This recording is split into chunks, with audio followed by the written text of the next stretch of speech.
Hello, dear listeners. Thank you for tuning in to the Spread Good Vibes podcast. I am your host, Denise Garrett, personal development coach, and I am so excited to have Mary Jane Charles on with us today because she has a very important message for all of us, really, who face end of life. Now, I don't know about any of you, but I know that someday I'm not going to be here anymore. And her message, when you listen to her, will spare your loved ones an enormous amount of pain, frustration, and agony. Mary Jane Charles is the Last Wishes facilitator. She is the creator of Last Wishes and Support. And Mary Jane, I want to thank you so much for being here today with us. And please tell us a little about yourself and just share your story with us. Good morning, Denise. Thank you for having me. I am delighted to be here. My whole little mission is so other people don't have to go through what I experienced. It was short notice, like it was dropped in my lap. And picture yourself just landing in the middle of Wyoming, never having been there, and you do not have a map or anyone to call to say I'm here. There is just, you're in an abyss if someone dies without a will or detailed instructions. And my story started, my husband was not feeling well, but we refused to go to a doctor.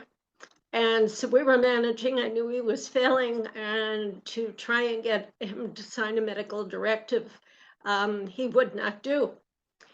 That said, one morning I was driving because he was so exhausted to a business appointment. And when I pulled in the parking space, I leaned over to tell him we were here, and he was gone. He literally died in the car seat next to me. And I was at peace because I guess I had prepared myself for the worst. But at that moment, I was numb. And however, these things happen in the universe or the dear Lord. There was a man in the car seat of the car next to us, and he leaned out and said, "Want me to call 911?" I thought, "Yes, please." I never saw him before, and I haven't seen him since. And so off my husband went to the ER. An hour later, a doctor came out to me. Relatives were gathering, his son, my son, and said, "Do you have his final papers?" They mean the medical directive. I didn't. However, going back to that earlier morning where it was at the top of my mind, I said, "Would you allow me to videotape you on my phone if I read the Washington State medical directive and you shake your head or not?" And he said yes. Where that thought came from, it was providence. I mean, I don't usually think like that. I had my phone for months, I had the directive for months. And in that moment, I put the two together and thought, I could do this. So the doctor is standing there. I said, "No, I do not have a directive, a paper, but I have this." And he looked at it and he was floored. He'd never encountered this before. He said, "May I take this for a few minutes?" I said, "Certainly." And he went to, I assume, the powers that be to make sure it would be acceptable. And he came back and it was readily acceptable. And that precluded my husband from having to be hooked up to machines or anything else. So if there's one absolute I can put forward this morning is sit down, and the directives vary state to state. So if you've moved in the last year, find your local state medical directive. It's not a secret. Put it in your glove compartment, your bedside table, on your refrigerator. Let your neighbor know. It need not be dire circumstances, but if you slip and hit your head and cannot speak for yourself in the moment, you need to have these available. Last but not least, a copy goes with you to the ER so they know what or what not to do upon your arrival. So that was stage one. Stage two was the funeral. And then all that ensued after that because there was no estate planning. My books, I wrote a book. That's how I got through this. I had a fit one day, 3 weeks into it. And I thought, you know what? Nobody needs to go through this. This is avoidable.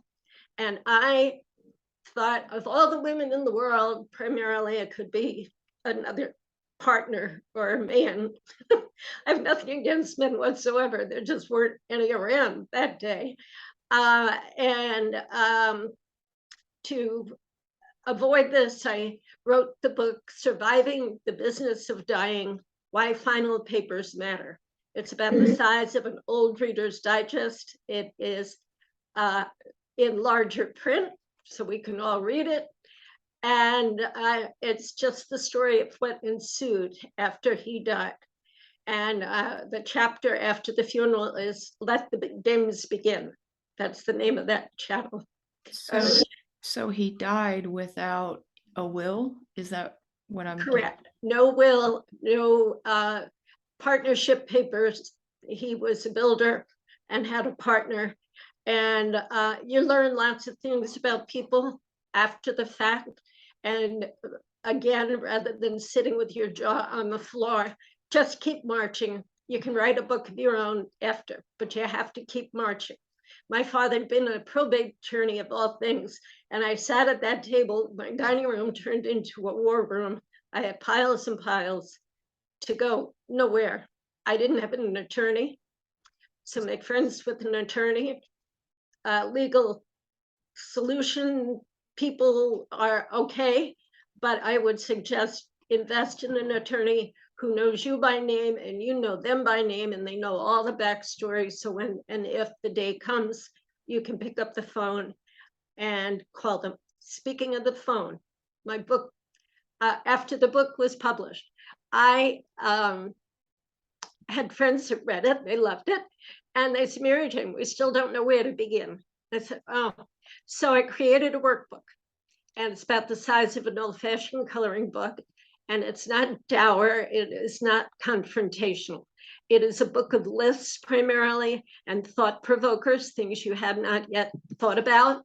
The will is one thing, medical directive is another part. I am not a legal person. I am a practical person, and I made a list, created a workbook, which I think each person should have because our preferences are different. I tried to include as many ideas as possible. If I left something out, please let me know. But it is to get all your details, your personal instructions of your everyday life together in one place. So again, if you slip on the proverbial banana peel, somebody knows where you bank. They know who to ask, and you can learn quickly whether or not you are a co-signer. That would be another tip I can say.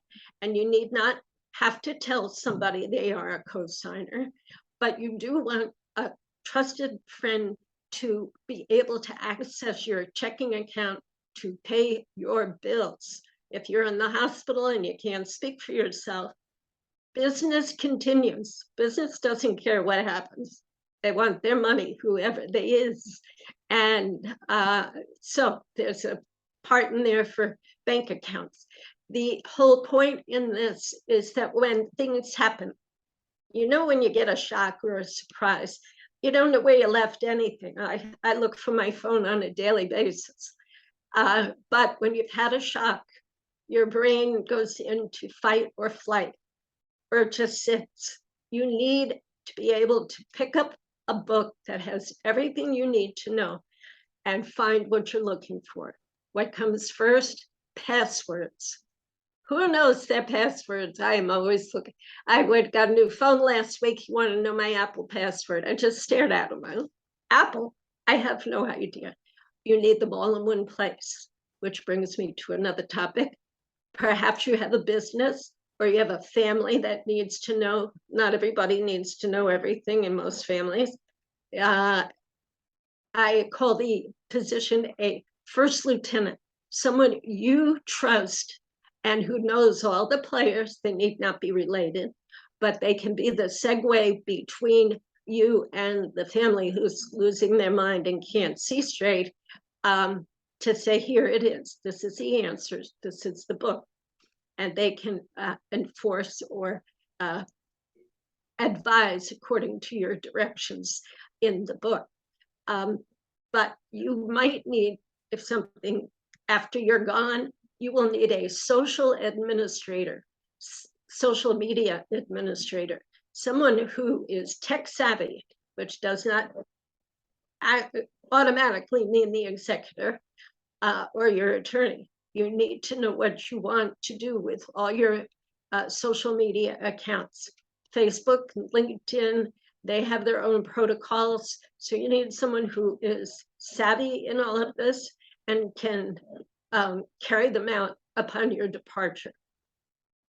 So back to my story, I went through 3 different attorneys. It was not a big estate.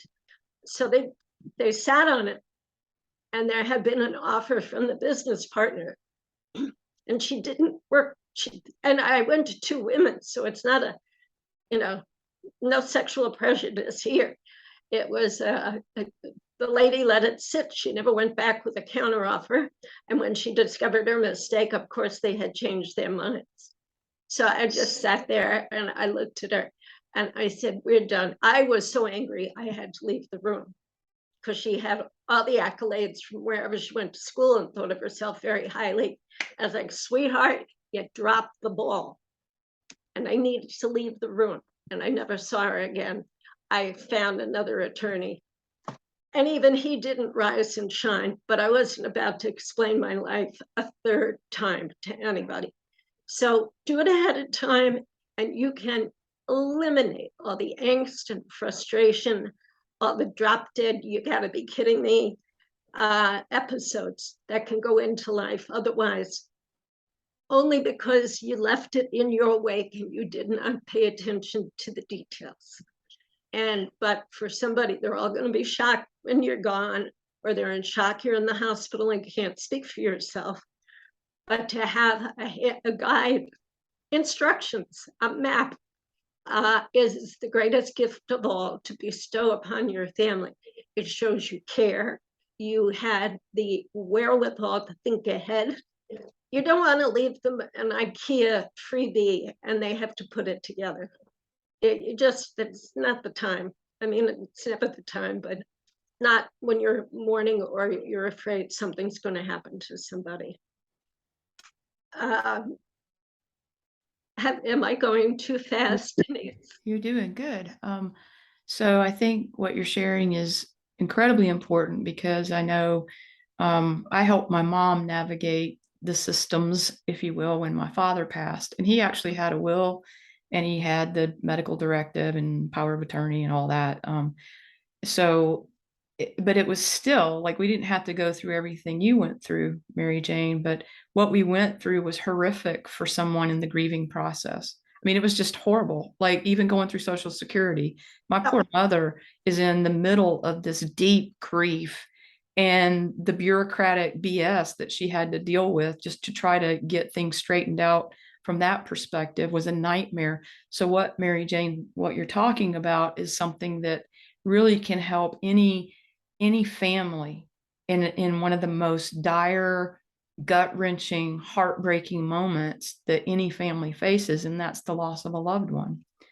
And even if your marriage is on the fritz at the end of your life, still you have like kids and other family members, maybe business partners or whatever that you care about. So this is absolutely one of the key ways you can show that love and care and take the burden off, because it's hard to make those decisions when you're in the middle of your grief. And that's where mistakes occur. And people seem nice and they offer, oh, well, if you need anything, beware. I don't know where they come from, but I'm sure there were a few family members that thought, oh, well, meek little Mary Jane, I can, and I don't know, it was the New York part of me or something, but I was a different person with whom they dealt. It is something to behold that I offered. So first of all, there was no will, which meant there was no executor. So I was not legally recognized by the probate court of the state of Washington. I had to prove who I was and submit an affidavit to become the personal representative of the estate. And I purposefully offered that to the brother-in-law and the eldest son, and both declined. The eldest son was in his 50s, and the brother-in-law I never liked, but I'm like, okay, guys, here you go. And this brings me to the fact that my husband died on a Tuesday, and the eldest son had me in an attorney office at 10 o'clock Wednesday morning. It had not yet been 24 hours. And I lived in Washington. This man was in Oregon and Portland. And he wasn't speaking to me. He was speaking to everyone else in the room. I just sat back and watched this unfold. You know, like Woody Allen takes himself out of the scene and does an overview of Annie Hall. Everybody's doing it except him. And I sat back and thought, this is unbelievable. And I already decided I didn't like the first two. And this third guy was running a close, they were all neck and neck as to who. So I let them all speak, and it was man speak, and there was no cognizant recognition of me. And whatever else he was saying, first of all, I didn't live in the state of Oregon. He never brought that up. And I did. I said, well, here we go.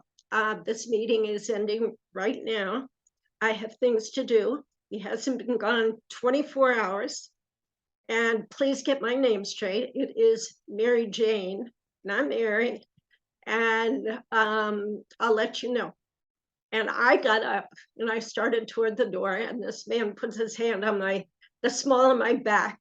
If I was one of the girls in NCIS or something, I would have taken his arm and flipped him. I'm like, do not come near me. I was so pushed out of shape on so many levels. So I'm in the car going back to the house with the eldest son. I said, for the record, this will not be my attorney. I will find an attorney, and that will be after the funeral, which is next week. End of topic. I couldn't get out of the car fast enough. You don't want to do this. This is like lunacy at its best. So remove that scene from your brain and know you will never have to deal with it. Just do each little piece ahead of time. And ahead of time, we don't know when the time is. So start doing it. Today, you can do 6 little things. Think about a co-signer. Think about your first lieutenant who knows you well enough that you can tap them on the shoulder and they'll run with the ball. And I think it should be a third party who knows the players but is not blood related, so that he or she is not looked upon like, oh, are you getting part of the will too? They are a facilitator, and that's all they are, but you love them dearly. And at the end of the day, if you have enough pie left over, give them a thank you gift. Thank you for doing this. They're not looking for it, they don't expect it, but it's nice to have been recognized. And so yeah, co-signer, medical directive, let your neighbor in on the deal. My neighbors know more about me than my family. So they need to know where your medical directive is and who to call. That's your next thing. Have a list on your phone under ICE in case of emergency. And that would be the first 5 people to call. Right. ICE is important because first responders can access ICE to find out who you want notified in the event of an emergency. I have it. My family has it. Like I put it on, my friends have it because I've preached it for so long, and I do mean preach. It really, really is helpful when someone has an unexpected accident or medical emergency. It's helpful to so that the first responders know who you want to know. So you got to think about like the hospital personnel with HIPAA. If there's no evidence that you're one of those ICE people, they're not going to give you the time of day necessarily when you call because of the health Information Protective Act. So you have to be very careful with this. But I love what you're saying, Mary Jane. A lot of people think that if they do this, if they get their affairs in order, that means they're going to die. My father was like that. Like he thought if he had a will, that meant he was going to die. And I just explained to him when this came up, he had an attorney that was recommending that he put together a will, and he kept resisting it. And so finally I was like, Dad, what's your deal? And he never admitted it was because he thought he was going to die. But finally I tuned into it, and I'm like, Dad, I've had a will since, whatever year it was, because I was in the fire department, and in rookie school, they strongly encouraged us to get our affairs in order because we could die on the job. Now, the reality is you can die anytime, anywhere, any day. It doesn't, just because you're this or that doesn't mean you're going to die or you're immune from it. We're all going to die, as far as I know. And so by just showing my father, look, like I even took it to him and showed it to him. Look, I've had this. And he goes, my God, it's been dated. I'm like, yeah, and I'm still here. I'm still alive. I'm well. All it means is that if something happens to me, this is how I want my assets handled. This is how, like for a medical directive, I don't want, I'm one of those people that I don't want to go on life support. Like, that's just not my thing. I am one of those people that wants to be an organ donor. So all of those things, now I forgot about passwords and social media because that wasn't at play back then, but it is now. So I gained some tips from Mary Jane here on that. And then I want to also say what you said, having that information on the refrigerator or in an easily spotted place if the first responders come into your home, that is a fabulous idea. Because if it's there and it's clearly marked what it is, they can grab that. I'm thinking right now about the person who might be home by themselves and nobody's around, except for the person that's maybe, fell and busted their head and they can't talk and speak for themselves. But having that information right there could come in really handy for the first responders so that your wishes are followed. And the next thing I have to say, and I don't mean to preach to you, but I helped my mom go through it, but my mom and I were both grieving at the time, navigating the systems, Social Security. We had to go to probate court, just navigating a bunch of things. It was so inhumane Yes. what they make you deal with while you're grieving the loss of a loved one. It is just inhumane. I kept thinking there has to be a better way, and I didn't know what that way was. But now we have Mary Jane Charles here sharing with us one of the ways you can set yourself and your family up for reducing that just agonizing despair, because the system is inhumane. And this is a way that you can show your love and care for your family and your loved ones. It could be your friends, it doesn't matter. It could be a business partner, it could be whoever it is that you care about. This is one way you can do it. So I'm going to get off my high horse now and turn it back over to Mary Jane just to share, like, you shared this with me and I got a nice visual, but right in those days you were sharing like your war room, and just will you describe what that was like and how you were feeling when you were sorting through all this enormous stuff that had to be sorted through so people can really get the picture that without this is what your life's going to be like. So my husband was a builder, and he had his way of organizing, which is not mine. So you are literally coming into somebody else's world. But aside from his business, as somebody is failing, which is one of my mother's words, you can see their own world is shrinking. He didn't want to see anybody. He didn't want to talk about much. And I recognized this. I had been a prior caregiver as well as my parents getting older. So I knew what was going down, so to speak, but I was still not allowed to look at anything. Long story short, he's not there anymore. I come in with my son, where I think we drove home from the hospital that day in complete silence. I think the car drove itself. So I got home and I'm just looking at all the stuff that I knew of. And I didn't touch it right away. I was still making phone calls. Somebody brought over stuffed chicken, and people come, neighbors are wonderful. So I didn't have to think about that. But in retrospect, had I had little children and a home to manage. I was renting. Your brain goes to, my brain went other places. I thought, this is okay, I can handle it.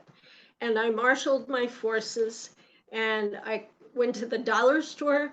And the next day, not that day, but the next day, and this is where a first lieutenant comes in. My son was 28, and I made a list, the first of millions. And I said, please go to the dollar store. This is what I need. And he brought home a stack of yellow pads. And crayons, I had financial, I had business, I had personal, and I had to list all his assets. And I didn't know what I was listing them for, but I just vaguely remembered that from my real estate training. And you just start to get organized, because the next wave is something you have to go through it. You can't hold your nose, you can't ignore it. I grew up on Long Island and I got stuck in the ocean more than once, but I'm still here to tell the tale. And so the first thing you need to get through is the funeral. And so you divide. And I happened to know a lot of people at a certain parish where my son was growing up.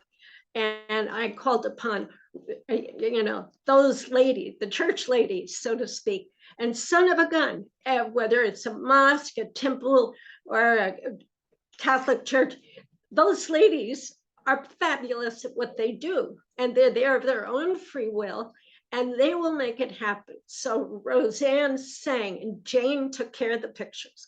And then somebody else was the catering lady, and all those societies kicked in. It was something. I mean, I had to pay the caterer, and I bought the flowers, but those ladies made the rest happen.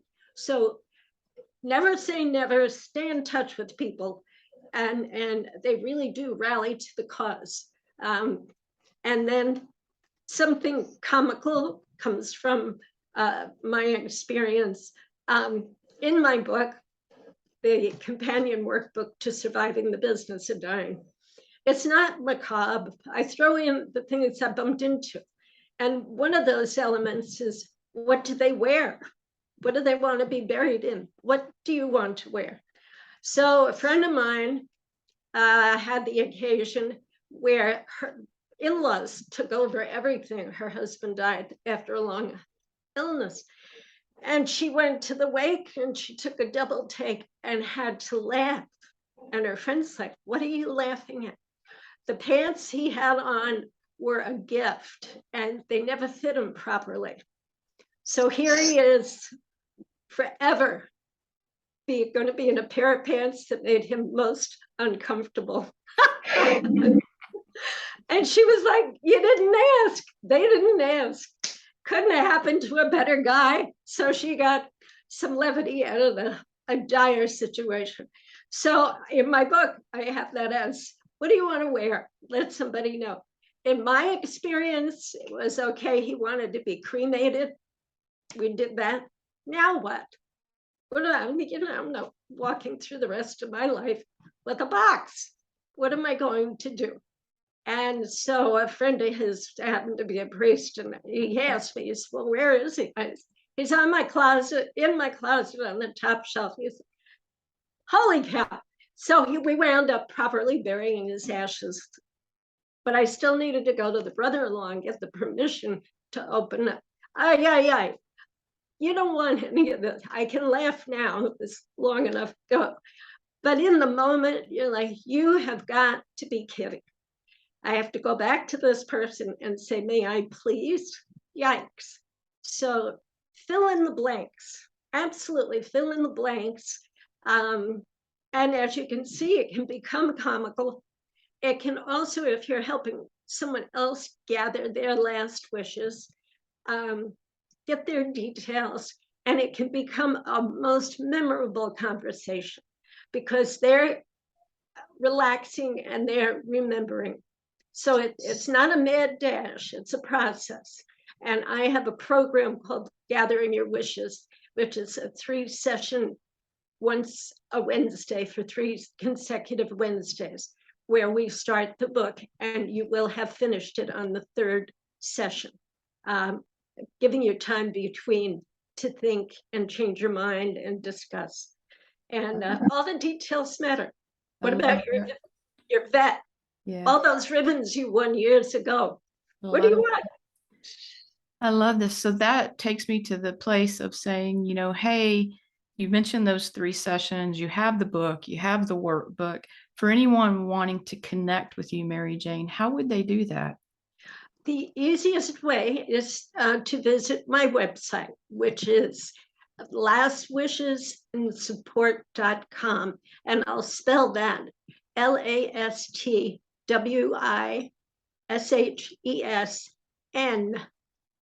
the word support.com.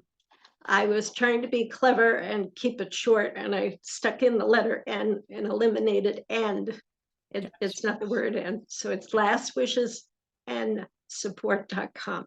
So if you didn't catch that and you're driving or you're at the gym working out, it will be in the notes portion of this episode, but remember it is Last Wishes in, like Nancy, support.com. Because I'm telling you, if you're struggling with this, you probably want to go ahead and get the book and the workbook and take Mary Jane up on these 3 sessions. Just go ahead and schedule them. Pay some money now instead of having the heartache and the pain later. I'm telling you, you do not want to be navigating through this challenge without this information. You don't want to leave your loved ones in a bind. Like, even things like, what songs do you want to play? Like, kind of think of it maybe if death is too scary, like you're planning your final party. Yes, absolutely. And so how do you want that party to go? And how do you want your guests to be cared for? So just think of it that way. I'm just giving you a little invitation, but I do want to thank you. Mary Jane, are there anything else you want to share with them about what you do and how they can connect with you? Certainly. My email is mj at Last Wishes and Support. And if you want to just look at the books and see what they're about, they are on Amazon, but I have a book website as well, and that is simply mjcauthor.com. But for the full classes and all, go to lastwishesandsupport.com. Okay, and again, that will be in the notes portion of this episode. Mary Jane, I want to thank you so much for being a guest on today's podcast. A very vital, important message. Please act on this if you haven't already gotten your affairs in order. That's how you can spread good vibes today, dear listeners, is make sure that your affairs are in order. And if you haven't, you don't have to make it all up and pull it out of thin air. And you can make sure that you don't miss hardly anything by taking Mary Jane's book and workbook or working with her directly. So I spread some good vibes by taking care of your affairs today, or at least in the next couple of days, okay? Because remember, we never know when something could happen. Okay, Mary Jane, anything you'd like to bid our listeners before we tune out today? No, feel free to get in touch with me. I offer one-to-ones as well. You go on the website, you can schedule a free 15 or 30-minute session by phone. Thank you. Thank you so much, Mary Jane, for being a guest on today's show. Thank you, dear listeners, for tuning in. Go out and spread good vibes by getting your affairs in order. And I hope you tune in again next week so I can love on you some more, okay? Take good care. Bye.